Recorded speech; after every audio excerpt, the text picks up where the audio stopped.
You're watching Car Nitty. My name's Mizan, and today I've got a car that's an icon in the early 2000s tuner scene, but it's actually affordable. It's none other than a Nissan 350Z. So it's featured in quite a few things in the early 2000s. One of the most biggest ones being the Tokyo Drift film in the Fast and Furious franchise, where the main antagonist, DK, aka Drift King, aka Donkey Kong, whatever you want to call him, he drives one of these. And that's quite a big part in the film, isn't it? The main antagonist drives one of these. As well as that film, Need for Speed Underground 2 was a massive game because the first game was such a huge success. And guess what car was the poster car? One of these. So you have to admit, it's a bit of an icon, isn't it? Yes, it's not in the same league as a Mark IV Supra or a R34 Skyline GTR, but it should be worth a few bob, right? So how much can you pick one of these up for? You can pick them up for as little as £5,000 all the way up to 15 grand. That's crazy, isn't it? You'd think a car of this sort of status going for that little. Now I'll admit, the £5,000 ones are going to be a bit ropey. You probably don't want to get into one of those. But for under 10k, you can genuinely get into quite a good example. And I don't think you can complain. It's a rear-wheel drive, front engine, Japanese sports car with a 6-speed manual gearbox, which was the only option. You can even get this car as a coupe or a roadster, whatever you prefer. So you genuinely have an option here. This car came out in late 2003. Which means if you buy a pre-06 model, so 55 reg and older, it will only be £340 a year on tax.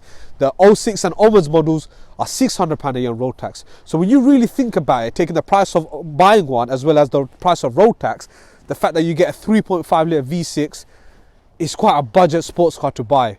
I would definitely take one of these over an Audi TT Mark 1 and probably even a Z4 if I'm honest with you. This car was replaced in 2009 with the Nissan 370Z, which took this platform and made it better and newer. This car is pushing 276 brake horsepower and 360 Nm of torque from a naturally aspirated 3.5 litre V6. It's paired with a 6-speed manual. This specific engine is the DE engine. It came out with the launch car and it was replaced in 06, and this car does have a few problems. The main one being it does burn a fair amount of oil because the catalytic converters don't do a great job. So in 2006, this engine was replaced with the newer engine, which is called the HR engine, and it's highly revised and it is a lot more reliable and better, and you get a few extra horses out of that too. That engine pushes around 306 horsepower, but it produces less torque. This car, however, has been tuned, as you can tell, and it's pushing around 300 horsepower and only about 10 or 20 Nm more than the factory numbers. In terms of modifications, this car hasn't been modified visually at all. It's bone stock. All the modifications are in the engine bay, which I kind of find bizarre for an NA car. Usually it's the other way around. This car has got the following items. It's got an upgraded radiator, direct catch can, performance fans, air intake, and full coolant system. This is all Mishimoto branded.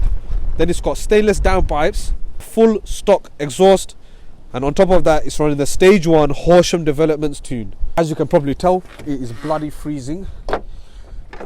My fingers have gone numb. I just want to get in the damn car. You now join us in the car. It has started raining, so the roads are damp, which means it's not going to be the best thing, especially for me because you're used to the car. I'm not. Being a rear-wheel drive car, but it is what it is. I want to give a massive shout out to Yusuf, who's obviously the owner of the car. What's happening, guys? So yeah, well, we'll talk more when we start moving. Believe it or not, Yusuf is actually how old? I'm 20 years old right now. 20 years old, driving a Nissan 350Z. That is crazy. And how does it feel to own a poster car?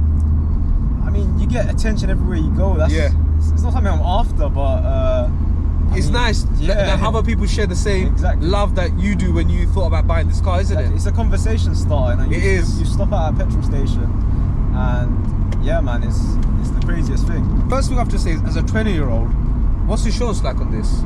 It's not too bad, to be fair. I mean, I've been driving for about 3 years now. Okay. Since legal age, 17. Yeah, pretty much, man. Since I could. But yeah, insurance is about 1900, and that's probably the worst you're gonna get because I'm from East London. You're from Newham, literally one of the most crime-affected boroughs in London. Don't get me wrong. it's not, you're not paying cheap insurance, but considering you're driving a 3.5 litre V6 at your age, I mean, a lot of people get refused for insurance. You're studying and you're working full time, both in a way. So you're a very busy guy. You are a producer. Yes, I'm a producer. Creative producer. Creative in the creative industries. The reason why I mentioned that is you go uni and you work, and you driving a 350Z is not because of trust fund and inheritance or anything like that. You actually work really hard to get this, and you know, you set your eyes on it and you achieved it, and that's something that I think a lot of people can respect, and I want to put that out there in this video, you know. Now, when you were looking to buy this car, you said it to me that there wasn't a lot of videos out there that explained, you know, what to look out for, etc, etc.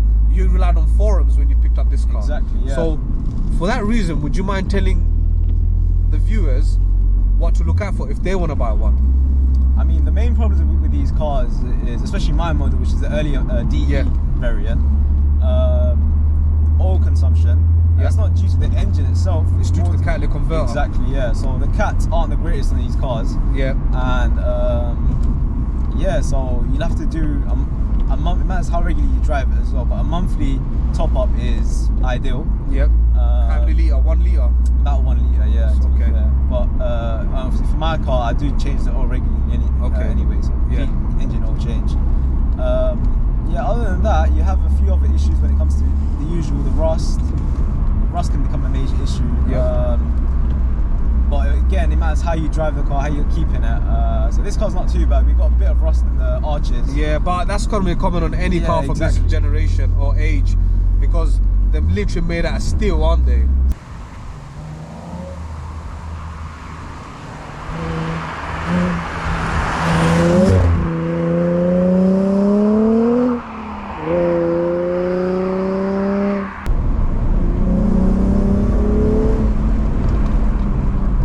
First thing, just from that little pull, this car feels like it's rear engined, and the reason for that is the noise is coming from behind us, so it's coming at the exhaust, and I can tell insulation is very poor in this car, so it feels like it's rear engined.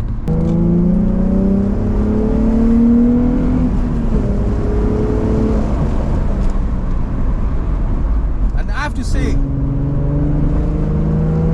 this car doesn't have a high high rev RPM. It's what, 6,500? Yeah, pretty much. It's not very high at all.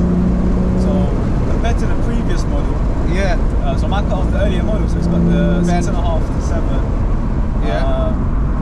The later model was the HR. Yes. The high revving engine. So you get about 500 extra revs.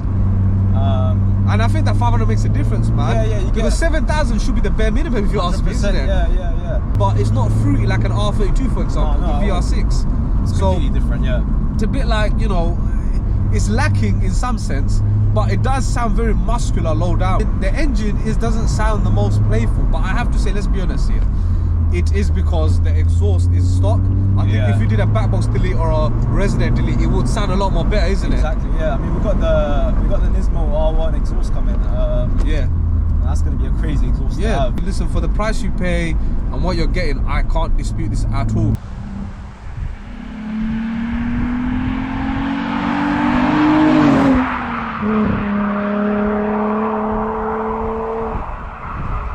So far, traction's not been a problem, man. Not at all, not Managed to drive it pretty well. And this car's got, what, 300 horsepower right now with the map on it. And I have to say, I've not been in my seat feeling like you're really, I'm scared almost, because it's just manageable power. I'd say 300 horsepower is just daily drivable power. It's nothing over the top. I wouldn't really ask for any more horsepower. Because daily, like, otherwise you can't really enjoy it. Exactly, you know. So the thing I do have to say I'm lacking, and I have to be honest to everyone watching, is I love high revving cars. I really do, and you do as well, because that's why you've got Honda S2000. I've got S2000. Exactly. Screams. And I have to be honest here, if you want a high revving car and you're thinking about 50Z, this is not the car. It is a bit disappointing in that sense. But apart from that, I really like this car, I have to say. It's time to run a quick 0 to 60 time to see what this car can get. So now we are running the 0 to 60 time. The surface is wet, so bear in mind it is a bit damp because it did rain. Not overly damp, but it is wet. There's no puddles or anything we need to worry about. The other thing to mention is with this car, it has got some budget ties, and it's obviously carrying the weight of an extra passenger. That is me. And now just go for it, man. So however you think, go for it. It is a manual car as well, so it takes a lot more skill than an auto. So yeah, we're gonna hit 2,500 RPM. Yeah. Yes. Let's go. That just spun up the time. That's 60. What's that? That was. You're not too happy about that. No, so, no, not at all. Yeah, you're not happy. So I'm just setting it up again. Do you know what the stop 0 to 60 time of this is? It's about 5.6 seconds. Yeah. I don't think you can hit that, but if you can hit 6.5 at least, I think you'd be happy, isn't it? 100%. You had traction control off and it just spun up the rear. Spun up there. So traction control on. Let's go for it, man. Let's give it a try. 3, 2, 1, let's go.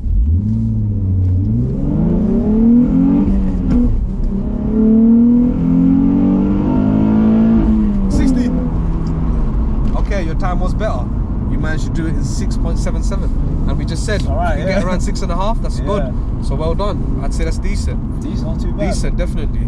I think it's time for me to now jump in the driver's seat and go from there.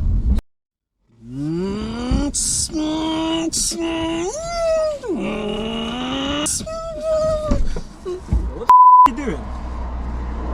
You literally went for like a minute to fill up fuel. I was just pretending that I was DK.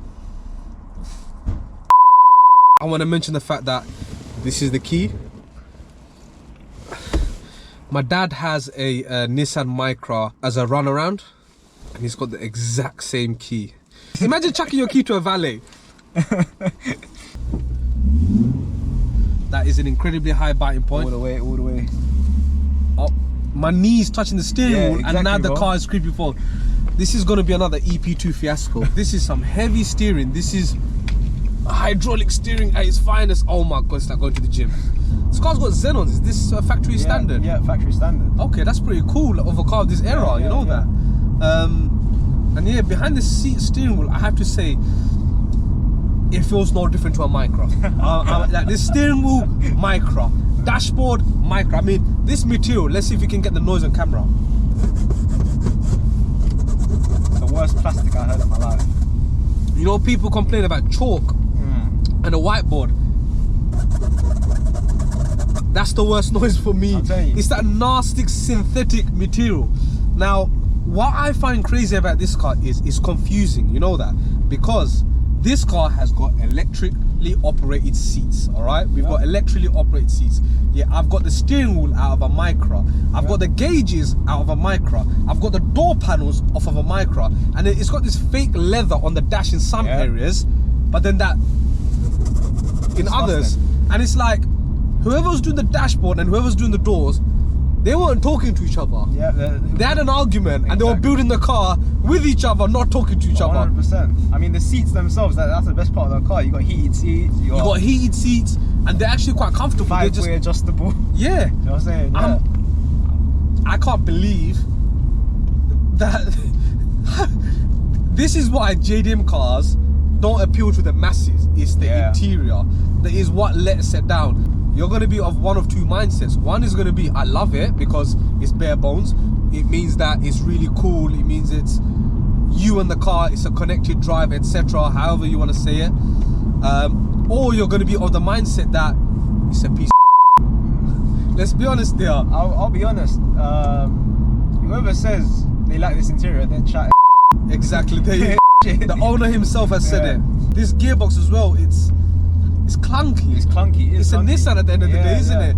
This is a service gearbox recently. So this is the smoothest you're going to get a gearbox. Oh my goodness. Is this the same gearbox out of a Micra? Please tell me. I don't. My dad's one's a CVT, so I can't tell you on the gear lever itself. It looks like it could be out of a Micra, but would they get 6 gears in a Micra? I'm not sure about that. God. Maybe hopefully not, innit? Hopefully not. Oh my god.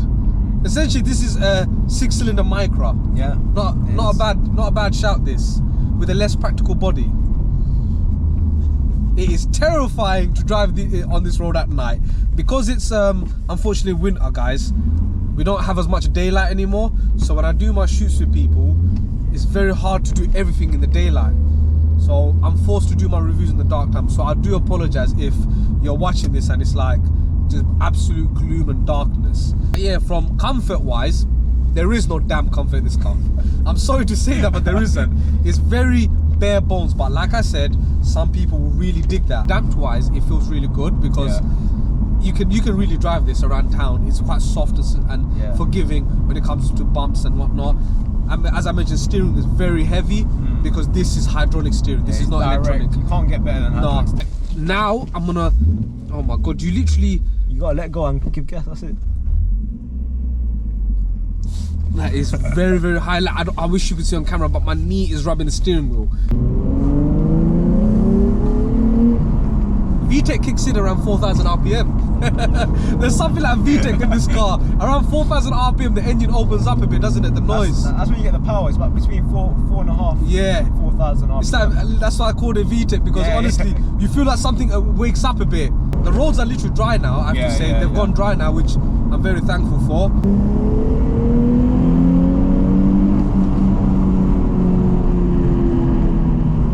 I have to say, in terms of power, I have to say I'm not feeling overwhelmed here because 100%. I've got the M1351, but I've got more horsepower than this, isn't 100%, it? and it's a lighter car probably. It's a lighter car, exactly. So I'm not overwhelmed, but with this car, I feel like there's more of an experience because we are in a two-seater coupe here. You know, that plays a part. That 100% plays a part.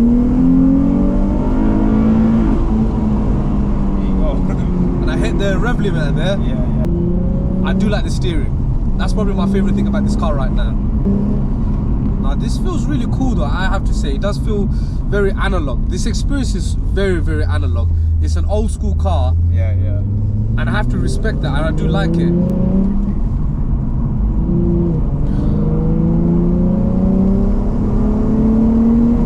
Your brakes are really sharp. They come standard with Brembos, but they're not the greatest, to be fair. So you've got the Nismo discs, and a slightly upgraded caliper as well. This car is dangerous to someone's health, you know why? Because the biting point is so high, you come into junctions hoping you can just hit the junction and no one's there. It is that bad.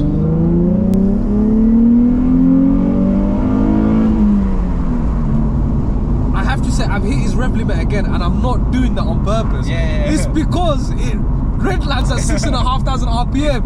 In my brain, I'm thinking I've got at least another 500 at least. There's a sweet spot in the rev range, but I have to say it is very connected. You got the heavy steering. Manual gearbox is not the best, but guess what? It works. It's still a human element to it. You controlling the shifting. Build quality atrocious because it's a Nissan Micra in here.